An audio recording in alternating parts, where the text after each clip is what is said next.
what's going on, everyone? It's Moose here with Airguns of Michigan, and today we're going to be talking about the MX7 Max5 in camo by Aselkon. This gun came to me to be reviewed. I have already made the determination that this gun is absolutely going to be part of my personal collection. Before we get started on the gun, let's talk about what comes with the gun. What comes with the gun is this very nice case. The only issue that I had with the case is that once I scoped the gun will no longer fit into the case with its scope on. However, that's not a real big deal. Most of my scopes have quick detaches, and they are very capable of just remounting off, back and forth. So I understand that there's an accuracy thing later on, but still, it's not a game breaker for me, or a deal breaker, I should say, at all. The case does appear to be very well made. I actually put some pretty decent pressure on it, and as it flexes, it still doesn't cave, which is a very nice feature. So cool that it comes with a case. We all like cases, and obviously really like to get them with most of the guns that we purchase. This was actually the tag that was on the gun. It does explain that it has a 2-year warranty. So there's that. The manual is excellent, and I'll get to that in a second. You actually have your warranty card that comes with this, as well as an Aselkon sticker, which I'm going to actually print out some of those in vinyl to add to my case, as well as the back window of my car, where I also advertise Airguns of Michigan. Now, one very, very cool thing about this particular manual that I appreciate immensely is a full parts list, as well as deconstructive blown up photos of the entire gun. There's actually a follow-up page as well that actually talks about the stock, the silencer, the magazine, and things of that nature. So, along with a parts list. So, hats off to Aselkon for thinking about that, because lots of us, we have to go out and find those things on our own, if we can even find them. And that makes for kind of a crappy deal, to be honest with you. We did get a baggie full of O-rings, as well as our quick fill adapter, which, I have oodles of these because a lot of guns come with them. And I've already got one on the end of my air tank, as well as on the end of my compressor. It does come with 2 Allen keys. It does also come with some high-tech Aselkon lubricating gun oil, which is kind of nice. Guess I should turn my light down a little bit. I do apologize for that, guys. But either way, it comes with a bottle of lube. And the absolute game changer that takes place here is they send you a barrel band. Listen, thank you, Aselkon. Good idea. Great idea. Can't praise you enough for including one of these so that gunners like myself don't have to, if we so want to, have to go out and pay somebody $30 or more to have a 3D printed one shipped to us that may or may not hold up to the pressures that we, put on our guns. This is actually injection molded, at least it appears to be.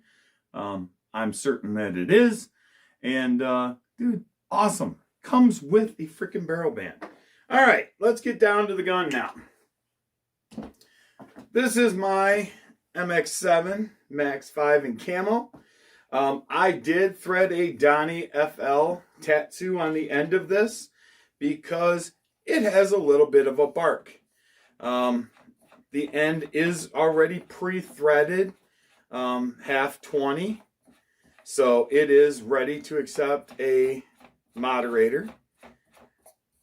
The fill port is located right at the end of the gun here. Oh, my fingers are a little greasy. Very easy to fill. Actually have your, oh, here it is, your bottle fill manometer. And you know what, I'm going to turn that light down just while we're sitting here, just a tad, so that the contrast is just a little bit better. There we go. Sorry about that again, guys, for the beginning, but hopefully that makes a much better picture. So the manometer is here for the actual fill tube, and then we also have the regulator pressure. My regulator in this gun started out when I first got the gun, which was yesterday, at roughly 120 bar. After shooting it, it's come down to about 110 bar. So the regulator is settling nicely. Very cool. I'm glad to see that. I will be lowering this regulator even more, only because I think that with a little bit of tuning, this gun is capable of some serious power and accuracy. I did post a picture out on Instagram, as well as the Aselkon owners group on Facebook yesterday. Last night I shot in the dark with just a small little flashlight on my target at 30 yards. And I had about the tip of my thumb as a group. And I mean, I was impressed for having a scope that doesn't have a illuminated reticle. It was a little difficult to keep my point of aim. So I don't want it to be a fair representation of what this gun's capable of, because now that it's daylight out, I think this gun is much more capable of shooting some very impressive groups at 25, 30, 50, and maybe we'll see once I can get out to the big range, 75 and 100. But I have high hopes. One thing that did not come with the gun is this here Picatinny rail. This Picatinny rail was actually off of my Benjamin Kratos, and you will see that the gun itself actually comes threaded, but no Picatinny rail came with it. So I put that on there just simply to be able to prop the gun up and show you guys, as well as maybe even some shooting today. So like I said, this is not part of what comes with the gun. Don't expect that you will see a Picatinny rail. It just won't be there. I did go ahead and top this here with a Monstrum Alpha first focal plane. This is the 6-24 by 50 millimeter, and it's an amazingly good scope in my opinion, especially for guns of short stature. It's not a super heavy scope. It balances out well on the gun. The gun itself, it's a middleweight, okay? It's not super duper light, but it's not extremely heavy. If any of you guys own a Bull Boss, it is nowhere near that heavy. It is somewhere, I don't know. I'm going to have to measure it and weigh it. I will get to that. This is really kind of just an introduction video. But I can tell you that it's very nice to shoulder. It handles extremely well. I shot it offhand a little bit last night as well. It is cool because it's ambidextrous. The way that this swoops up here in the bottom for your palm swell, right? Your hand kind of fits in there. It's the same on the other side. So whether you're shooting it right or left-handed, it is the same either way. So that is very nice. The gun did come with a nice coat of oil on it, which I appreciate, because considering these guns are making a trek from Turkey, who knows what kind of stuff they're seeing. They're obviously seeing shipping containers, more than likely on a ship, and salt air, things like that. It's just kind of nice to see that they came with a a thing of oil. The magazines themselves, and of course I didn't bring one over, but we will. I'll show you guys those. Matter of fact, here. A few moments later. All right. The magazines here are very straightforward type magazines, just to show you. I did find that the JSB Hades 15.89 grain pellets seem to fly pretty well in this gun. The magazine is your typical swing open. It does go clockwise. First pellet actually goes in skirt first from the rear. And then here's where it gets really cool.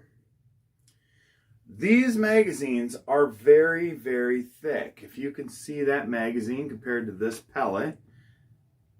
Let me see if I can.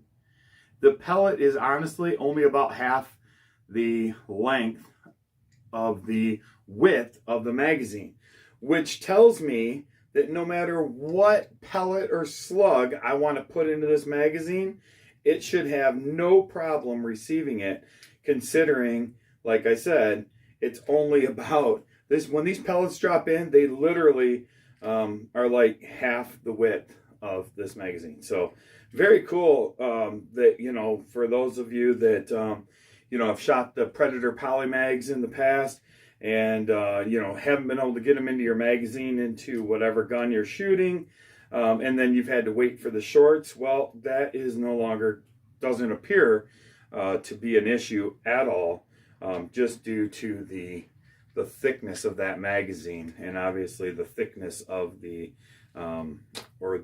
opening here. The magazine does slide in from the right side of the gun into the left, very similarly to the Kratos. Those of you that have watched my videos on that, which is kind of nice. There is a magnet on the bottom of the magazine and a magnet on the inside of the receiver. So it does make a nice positive click, as well as it even has a little lip here at the bottom of the magazine so that the magazine will only go in one way, and it has a nice positive click before closing the breech. I didn't want to load this gun. But overall, like I said, it's been an amazing gun so far. I'm going to be taking it apart, adjusting the regulator, playing with the hammer spring. I will shoot another video on how to go about doing that. But, you know, it's one of those things that I'm certain that once I do that, I could potentially void my warranty. And also, you know, if you don't know what you're doing, I highly recommend against playing with regulators and things of that nature. And certainly if you're going to do that, please make sure that you degas your gun 100% before you start messing with internals. This is a lot of pressure and it can cause a lot of great damage to you as well as your gun. So, but there's my first look at the Aselkon MX7 Max5 in camo, 22 caliber. I don't think I mentioned that in the beginning. I do apologize, but this gun is definitely on my keep it list. So I will be purchasing this gun for my personal collection. Outside of that, I'm Moose. This is Airguns of Michigan, and we'll catch you guys next time. Might be this gun, might be another gun, but either way, we'll have another gun. Take care.